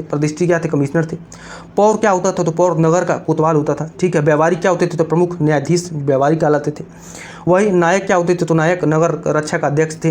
कर्मांतिक क्या होते थे, तो कर्मांतिक उद्योग कारखानों का अध्यक्ष थे। वही मंत्री परिषद कौन थे, तो अध्यक्ष होता था। दंडपाल क्या, तो सेना का, ये दंडपाल क्या होते थे, तो दंडपाल जो है कि सेना का सामान एकत्र करने वाले होते थे। वही दुर्गपाल क्या होते थे, दुर्गपाल नाम से पता चलता है ये दुर्ग रक्षक होते थे। अंतपाल क्या थे, तो अनंतपाल ये सीमावर्ती दुर्गों का रक्षक होते थे। ठीक है, अब हम लोग आगे देख लेते हैं क्या है। अर्थशास्त्र में खानों के अधीक्षक को कहा गया है, क्या कहा गया है, तो ए संस्थाध्यक्ष, बी अकाराध्यक्ष, सी पौथाध्यक्ष, डी शुल्काध्यक्ष। तो बता दें कि अर्थशास्त्रों में खानों के अधीक्षक को क्या कहा जाता है, तो अकाराध्यक्ष कहा जाता है। 68 क्या हो जाएगा, 68 का बी हो जाएगा। अब इसमें आगे देख लेते हैं क्या है। पौथाध्यक्ष का कार्य किसका निरीक्षण करना था, तो ए नौका का, सी सिक्कों को डालना का, सी राजकीय रंधनशाला का, डी मापदौल का। तो नाम से ही पता चल रहा है पौथाध्यक्ष का कार्य क्या होता था, किसका निरीक्षण करना था, तो नौका का। 69 क्या हो जाएगा, 69 का ए हो जाएगा। अब आगे देख लेते हैं 69 क्या हो जाएगा, पौथाध्यक्ष का, सॉरी ये 69 का डी हो जाएगा। क्या हो जाएगा, मापताल का यह कार्य करते थे। मापतौल क्या करते थे, ये लोग मापतौल का ये लोग कार्य करते थे। ठीक है, निरीक्षण करते थे। अब आगे देख लेते हैं इसमें क्या है। निम्नलिखित में से कौन मौर्ययुगीन अधिकारी तौल माप का प्रभारी था, तो अभी हम लोग ऊपर देखे हैं कौन थे, तो पौथाध्यक्ष। 70 क्या हो जाएगा, 70 का ए हो जाएगा। 70 क्या हो जाएगा, ए हो जाएगा। अब आगे देख लेते हैं क्या है प्रश्न। अभी तो हम लोग ऊपर सभी जो समितियां थी उसके बारे में जाने थे। तो बता दें कि ये 71 नंबर प्रश्न क्या है। मौर्यन मंत्री परिषद में निम्न में से कौन सा राजस्व इकट्ठा करने से संबंधित था, तो समाहर्ता था। समाहर्ता क्या करता था, तो समाहर्ता आय का संग्रह करता था। तो 71 क्या हो जाएगा, ये हो जाएगा। अभी हमने सब रिवाइज कराया था।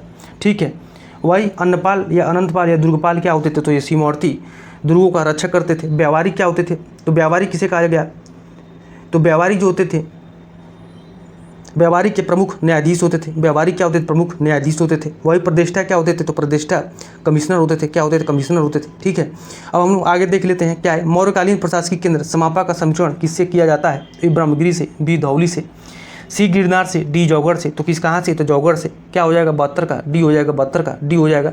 अब आगे देख लेते हैं क्या है प्रश्न। 73 नंबर प्रश्न है कि निम्नलिखित में से कौन कलिंग में मौर्य प्रशासन का एक अधिष्ठान था, ए चंपा, बी गिरनार, सी सुवर्णगिरी, डी तोसली। तो बता दें कि जो तोसली था कलिंग में ये मौर्य प्रशासन का एक अधिष्ठान था। तोसली क्या हो जाएगा, 73 का डी हो जाएगा। देख लेते हैं आगे, देखते हैं क्या है प्रश्न। निम्नलिखित में से कौन अशोक के शासनकाल में सौराष्ट्र का गवर्नर था, तो ए तुषास्प दिया है, बी सुविशाख दिया है, सी ताम्रलिप्ति दिया है, डी आरिका मेडू दिया है। तो बता दें क्या थे, तो ये तुषास्प जो थे अशोक के शासनकाल में महाराष्ट्र के गवर्नर थे। कौन थे, तो तुषास्प थे। तो 74 क्या हो जाएगा, ये हो जाएगा। अब आगे देख लेते हैं क्या है प्रश्न। इसका हम लोग थोड़ा सा व्याख्या देख लेते हैं। तो अशोक के शासनकाल में सौराष्ट्र का प्रांत का गवर्नर यवनराज तुषास्प था। सुविशाख रुद्रदामन के काल में सौराष्ट्र प्रांत का क्या था, तो गवर्नर था। कौटिल्य के अर्थशास्त्र में उल्लिखित संस्था शब्दगुप्तचर व्यवस्था से संबंधित है। कौटिल्य के सप्तांग सिद्धांत में ये राज्य का 7वां अंग मित्र है। अन्य अंग है कौन कौन से, स्वामी है, अमात्य है, कोष है, दुर्ग है, जनपद है, वो क्या है, बल है।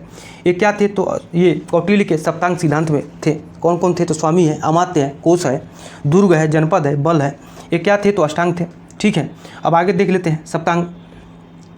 75 नंबर प्रश्न है कि निम्नलिखित में से राज्य के सप्तांक सिद्धांत के अनुसार राज्य का 7वां अंक कौन सा था।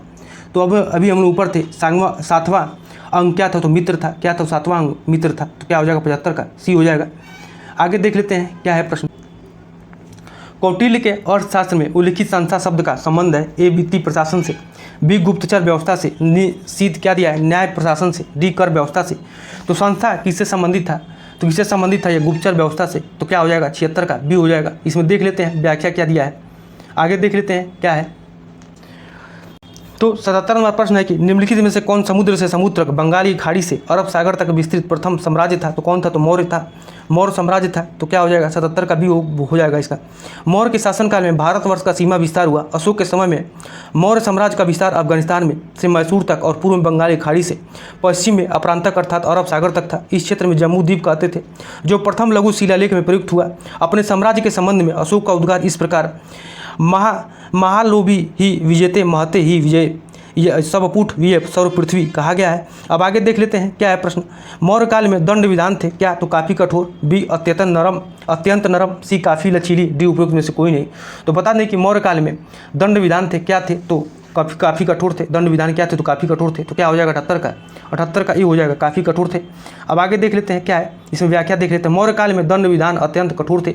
सामान्य अपराधों से आर्थिक जुर्माने देने होते थे। इसके अतिरिक्त कैद, कोड़े मारना, अंग भंगता, मृत्युदंड की सजा दी जाती थी।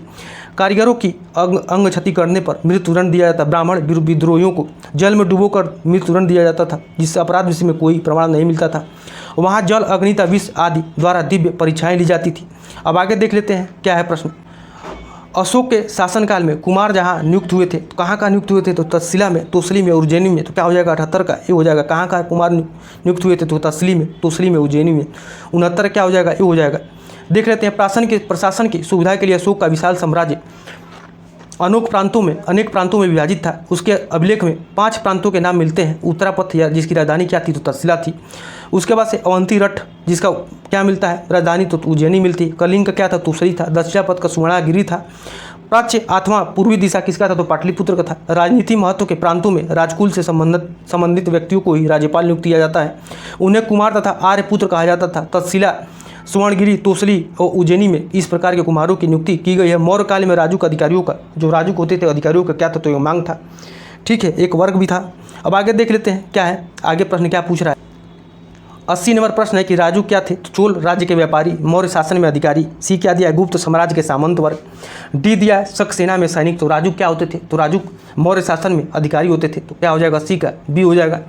आगे देख लेते हैं इसमें क्या दिया है। मौर्य साम्राज्य के 7 वर्गों में विभाजित होने का उल्लेख निम्नलिखित में से किसमें मिलता है, तो ए अशोक के शिलालेख में, बी पुराण में, सी क्या दिया है, तो सी मेगास्थनीज के इंडिका में, डी कौटिल्य का अर्थशास्त्र में। तो बता दें कि मौर्य साम्राज्य के 7 वर्गों में विभाजित होने का उल्लेख किसमें मिलता है, तो मेगास्थनीज के इंडिका में। तो काशी क्या हो जाएगा, सी हो जाएगा।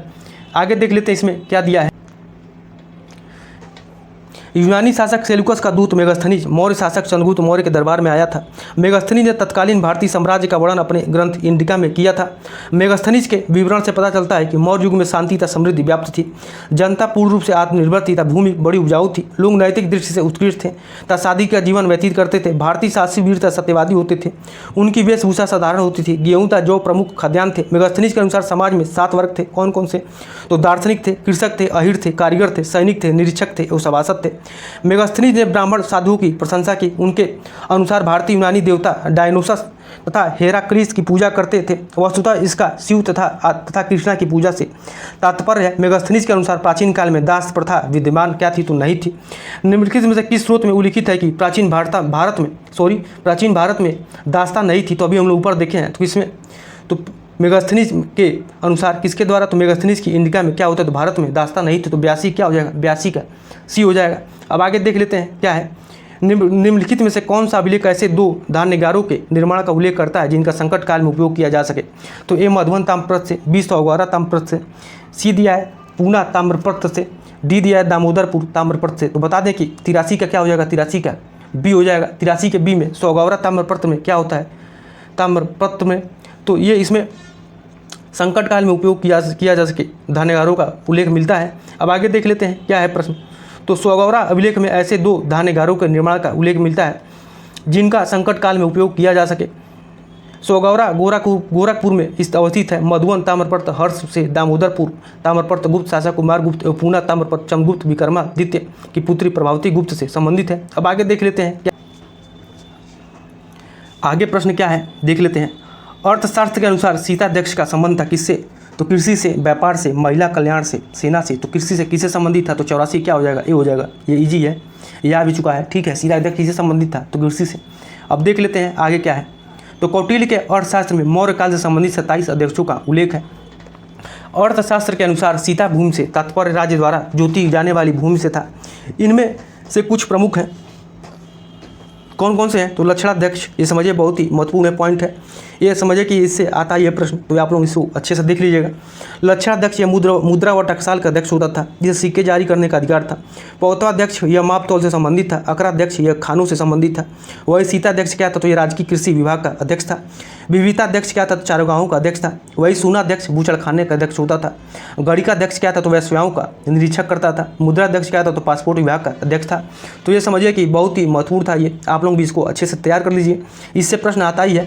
आगे है, अर्थशास्त्र के अनुसार सीता भूमि का अभिप्राय है न जोती जाने वाली अनुपयोगी भूमि, ब्राह्मणों के स्वामित्व वाली भूमि। सी दिया है राज्य द्वारा जोती जाने वाली भूमि। तो बता दें कि ये किससे संबंधित है? तो सीता भूमि का अभिप्राय है राज्य द्वारा जोती जाने वाली भूमि। अब देख लेते हैं इसमें आगे क्या है। सार्थवा किसे कहते हैं? तो सार्थवा क्या होते थे? तो व्यापारियों के काफिले को सार्थवा कहा जाता था।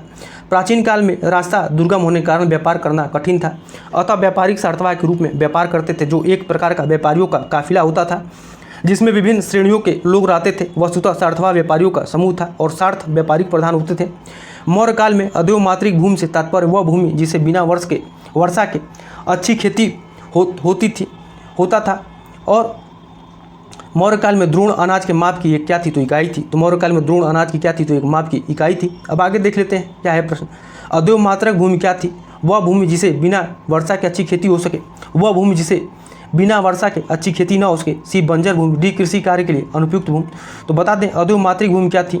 तो अद्वैमात्रिक भूमि वह भूमि जिसे बिना वर्षा के अच्छी खेती हो सके। तो क्या हो जाएगा? 87 का ए हो जाएगा। 87 क्या हो जाएगा? ए हो जाएगा। अब आगे देख लेते हैं क्या है। द्रोण एक माप थी, तो अभी हम ऊपर देखें किसका? तो अनाज के लिए। किसके लिए? तो अनाज के लिए। तो क्या हो जाएगा? 88 क्या हो जाएगा? बी हो जाएगा। बिंदुसार के दरबार में सीरिया के शासक एंटियोकस प्रथम के राजदूत के रूप में मेगास्थनीज के स्थान पर कौन आया? तो ए दिया है डायोडोरस, बी दिया है एरियन, सी क्या दिया है? तो डायोनिसियस, डी डायमेकस या डायमेकस दिया है। तो बता दें तो सीरिया के एंटियोकस प्रथम के राजदूत के रूप में मेगास्थनीज के स्थान पर कौन आया था? तो ये डायमेकस या डायमेकस आया था। किसने आया था? कौन आया था? तो डायमेकस और डायमेकस आया था। तो क्या हो जाएगा? 89 का डी हो जाएगा। क्या हो जाएगा? 89 का डी हो जाएगा। अब आगे देख लेते हैं क्या है, इसमें व्याख्या देख लेते हैं। मौर्य शासक बिंदुसार के समय में भी भारत के पश्चिमी राज्यों के साथ मैत्री संबंध कायम रहा। स्ट्रैबो के अनुसार सीरिया के राजा एंटियोकस ने डायमेकस नामक अपना एक राजदूत बिंदुसार की राज्यसभा में भेजा था। वह मेगास्थनीज के स्थान पर आया था। प्लिनी हमें बताता है कि मिस्र के राजा टालमी द्वितीय फिलाडेल्फस ने डायनोसियस नामक राजदूत बिंदुसार के राज दरबार में भेजा था। किसके शासनकाल में डायमेकस भारत आया था? तो चंद्रगुप्त मौर्य के ए दिया है, सी अशोक के, बी बिंदुसार के, सी कनिष्क के। तो बता दें जो डायमेकस भारत आया था किसके समय में आया था? तो बिंदुसार के समय में आया था। किसके समय में? तो बिंदुसार के समय में। तो क्या हो जाएगा? 90 का बी हो जाएगा। अब आगे देख लेते हैं क्या है। आधुनिक देवनागरी लिपि का प्राचीन रूप है। ए खरोष्टी, बी ब्राह्मी, सी देवप्री, डी पाली। तो क्या है? आधुनिक देवनागरी लिपि का प्राचीन रूप क्या है? तो ब्राह्मी है। क्या हो जाएगा? 91 का बी हो जाएगा। देख लेते हैं इसमें क्या है। मौर्य सम्राट अशोक के अधिकांश अभिलेख ब्राह्मी लिपि में ही मिलते हैं। इसी ब्राह्मी लिपि को हम आधुनिक देवनागरी लिपि का प्राचीनतम रूप कह सकते हैं। ब्राह्मी के अलावा आगे देख लेते हैं इसमें क्या दिया है। ब्राह्मी के अलावा अशोक ने खरोष्टी तथा अरमाइक लिपियों में भी अभिलेख खुदवाए थे, लेकिन ये संख्या से क्या थे? तो कम है। देश के पश्चिमोत्तर भाग में पाए गए हैं। ब्राह्मी लिपि बाएं से दाएं लिखी जाती थी, जबकि खरोष्टी लिपि क्या किया जाता? तो लिपि दाएं से बाएं लिखी जाती थी। ये भी प्रश्न आ चुका है कि ब्राह्मी लिपि कैसे लिखा जाए? तो बाएं से दाएं। वही खरोष्टी लिपि तो दाएं से बाएं। ठीक है, अब आगे देख लेते हैं क्या है। 92 नंबर प्रश्न। तो सांची का स्तूप किस शासक ने बनवाया था? ए बिंबिसार ने, बी अशोक ने, सी हर्षवर्धन ने, डी पुष्यमित्र ने। तो सांची का स्तूप किसने बनवाया था? तो ये अशोक ने बनवाया था। किसने बनवाया था? तो अशोक ने बनवाया था। तो क्या हो जाएगा? 92 का बी हो जाएगा। अब आगे देख लेते हैं क्या है। सांची का स्तूप मौर्य सम्राट अशोक द्वारा निर्मित करवाया गया था। सम्राट अशोक ने स्तूप निर्माण को प्रोत्साहित किया। बौद्ध अनुश्रुति के अनुसार अशोक ने 84,000 स्तूप बनवाए। सांची एवं भरूच के स्तूप का मूल रूप से निर्माण अशोक द्वारा करवाया गया था। सांची का स्तूप मध्य प्रदेश के रायसेन जिला मुख्यालय से 25 किलोमीटर दूर विदिशा के समीप स्थित है। इसकी खोज 1818 ईस्वी में जनरल रायलट द्वारा की गई थी। यहाँ एक बड़ा और 2 छोटे स्तूप है। यह स्तूप ईंटों का बना था जिसमें लकड़ी की बाड़ थी। सांची का स्तूप अशोक द्वारा निर्मित स्तूपों में सर्वश्रेष्ठ माना जाता है। चंपारण में अशोक द्वारा स्थापित लौरिया नंदगढ़ का स्तंभ लेख सबसे सुरक्षित स्तंभ लेख है।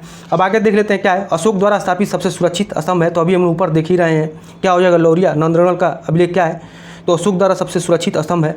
ठीक है, आगे देख लेते हैं क्या है। निम्नलिखित में से किसे सर्वश्रेष्ठ स्तूप मानते हैं? तो ए अमरावती को, बी भरहुत को, सी सांची को, डी सारनाथ को। किसको मानते हैं? तो सांची को सर्वश्रेष्ठ स्तूप मानते हैं। तो क्या हो जाएगा 94 का सी हो जाएगा। अब आगे देख लेते हैं क्या है। बुलंदी बाग प्राचीन स्थान है कहाँ का? तो ए कपिलवस्तु का, बी पाटलिपुत्र का, सी श्रावस्ती का, डी वैशाली का। तो बुलंदी बाग प्राचीन स्थान है कहाँ का है? तो ये पाटलिपुत्र का। कहाँ का है? तो पाटलिपुत्र का। तो 95 क्या हो जाएगा? 95 का बी हो जाएगा।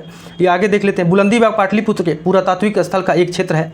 यह मुख्य रूप से स्मारकी पाटलिपुत्र राजधानी की खोज के लिए जाना जाता है, जिसका पता 1895 ईस्वी में एल वाडेल द्वारा लगाया गया था। प्रारंभिक इतिहास काल का नगरीय स्थल शिशुपालगढ़ उड़ीसा के भुवनेश्वर जिले में स्थित है। तो शिशुपालगढ़ कहाँ पर है? तो उड़ीसा के भुवनेश्वर में इस जिले में स्थित है। आगे है प्रारंभिक ऐतिहासिक काल का नगरीय स्थल शिशुपालगढ़ कहाँ स्थित है? तो ए उड़ीसा में, बी पश्चिम बंगाल में, सी बिहार में, डी पंजाब में। तो अभी हम लोग देखें हैं कहाँ पर है? तो शिशुपालगढ़ उड़ीसा के भुवनेश्वर में है। तो क्या हो जाएगा? 96 का ये हो जाएगा। अब आगे देख लेते हैं क्या है। बराबर पहाड़ के क्षेत्र में अशोक के दानों से लाभान्वित होने वाले कौन थे? तो ए बौद्ध, बी आजीवक, सी श्वेतांबर जैन, डी दिगंबर जैन। तो बता दें कि बराबर पहाड़ के क्षेत्र में अशोक के दानों से लाभान्वित होने वाले कौन थे? तो ये आजीवक थे। कौन थे? तो आजीवक थे। कौन थे? तो आजीवक थे। क्या हो जाएगा? 97 का, 97 का बी हो जाएगा। क्या हो जाएगा? 97 का बी हो जाएगा। अब आगे देख लेते हैं क्या है। इसका व्याख्या देखते हैं। यद्यपि अशोक व्यक्तिगत रूप से बौद्ध धर्मावलंबी था, तथापि अपने विशाल साम्राज्य में उसने कहीं भी किसी दूसरे धर्म या संप्रदाय के प्रति अनादर या असहिष्णुता नहीं प्रदर्शित की। उसने बराबर गया पहाड़ी पर आजीवक संप्रदाय के सन्यासियों के लिए कुछ गुफाएं निर्मित करवाई थी। अशोककालीन बराबर पहाड़ी की गुफाओं में सुदामा की गुफा, तकौड़ चौपड़ नामक गुफा सर्वप्रसिद्ध है। प्रथम का निर्माण अशोक ने अपने शासनकाल में 12वें वर्ष में तथा द्वितीय का 19वें वर्ष में करवाया था। अब आगे देख लेते हैं क्या है प्रश्न। आगे है कि निम्नलिखित में राज्यों में से बाघ गुफाएं किसमें स्थित हैं? तो ए मध्य प्रदेश में, बी बिहार में, सी उत्तर प्रदेश में, डी राजस्थान में। तो बाघ गुफाएं कहाँ पर है, किसमें स्थित है? तो मध्य प्रदेश में। कहाँ पर? तो 98 क्या हो जाएगा? ए हो जाएगा। अब आगे देख लेते हैं क्या है प्रश्न। बाघ गुफाएं मध्य प्रदेश के धार जिले में बाघ नदी के किनारे स्थित है। ये गुफाएं बौद्ध धर्म से संबंधित है। इन गुफाओं की खोज 1818 ईस्वी में डेंजरफील्ड ने की थी। इन गुफाओं का संबंध लौकिक चित्रकला से है। अब आगे देख लेते हैं। निम्नलिखित में से कौन महाबोधि वंश में बड़ी 9 नंदों में से नहीं है? तो एक ए दिया है गोवी सानक, बी दिया है 10 सिद्धक, सी कैवर दिया है, डी महानंदिन दिया है। तो कौन थे? महाबोधि वंश में बड़ी 9 नंदों में से नहीं थे। तो कौन नहीं थे? तो महानंदिन नहीं थे। 99 क्या हो जाएगा? 99 का डी हो जाएगा। ठीक है, अब आगे देख लेते हैं क्या है। महाबोधि वंश में बड़ी 9 नंद शासक उग्रसेन कौन कौन थे? तो देख लेते हैं। उग्रसेन थे, महापद्मानंद थे, पंडुक थे, पंडुगति थे, भूतपाल थे, राष्ट्रपाल थे, गोवी सानक थे, दशा सिद्धक थे, कैवर थे और घनानंद थे। अतः स्पष्ट है कि नंद वंश में महानंदिन नहीं है। महापद्मानंद ने शिशुनाग वंश का अंत करके मगध साम्राज्य पर 344 ईसा पूर्व में अधिकार कर लिया। पुराण में उसे महापद्म अथवा महाबोधि वंश में उग्रसेन कहा गया है। पुराणों के अनुसार नंद वंश का प्रथम राजा महापद्मानंद हुआ था। आगे देख लेते हैं। नंदों का उल्लेख करने वाले प्राचीनतम अभिलेखीय प्रमाण कौन से हैं? तो क्या दिया है? अशोक का निगलीसार स्तंभ अभिलेख, बी दिया खारवेल का हाथीगुम्बा अभिलेख, सी दिया हेलियोडोरस का गरुड़ स्तंभ, गौतम बलश्री का नासिक अभिलेख। तो बता दें कि नंदों का उल्लेख करने वाला प्राचीनतम अभिलेखीय प्रमाण कौन सा है? तो खारवेल का हाथीगुम्बा अभिलेख। तो क्या हो जाएगा? 100 का बी हो जाएगा। 100 नंबर क्या हो जाएगा? बी सही हो जाएगा। अब आगे देख लेते हैं क्या है। नंदों का उल्लेख करने वाला प्राचीनतम अभिलेखी साक्ष्य खारवेल का हाथीगुम्बा अभिलेख है। इसके अनुसार नंद राजा जिनसेन की एक प्रतिमा कलिंग से उठा ले गया तथा उसने कलिंग में एक नहर का निर्माण करवाया था। अब आगे देख लेते हैं क्या है प्रश्न। मौर्य काल में तक्षशिला के प्रसिद्ध शिक्षा केंद्र के द्वार किन वर्णों के लिए खुले थे? तो ए केवल ब्राह्मणों के लिए, बी क्या है? ब्राह्मणों और क्षत्रियों के लिए, बी सी क्या दिया है? तो ब्राह्मण और वैश्यों के लिए, डी ब्राह्मण क्षत्रिय और वैश्यों के लिए। तो ये क्या किया गया? तो तीनों के लिए खुला था। तो मौर्य काल में तक्षशिला के प्रसिद्ध शिक्षा केंद्र के द्वार किन वर्णों के लिए खुले थे? तो ब्राह्मणों, क्षत्रिय और वैश्यों के लिए खुले थे। तो ये मौर्य साम्राज्य आज समाप्त होता है। ठीक है, तो आप लोगों को कैसा लगा जरूर कमेंट करिए, शेयर करिए ज़्यादा से ज़्यादा लोगों को। ठीक है, तो तो आज के लिए इतना ही, बहुत बहुत धन्यवाद।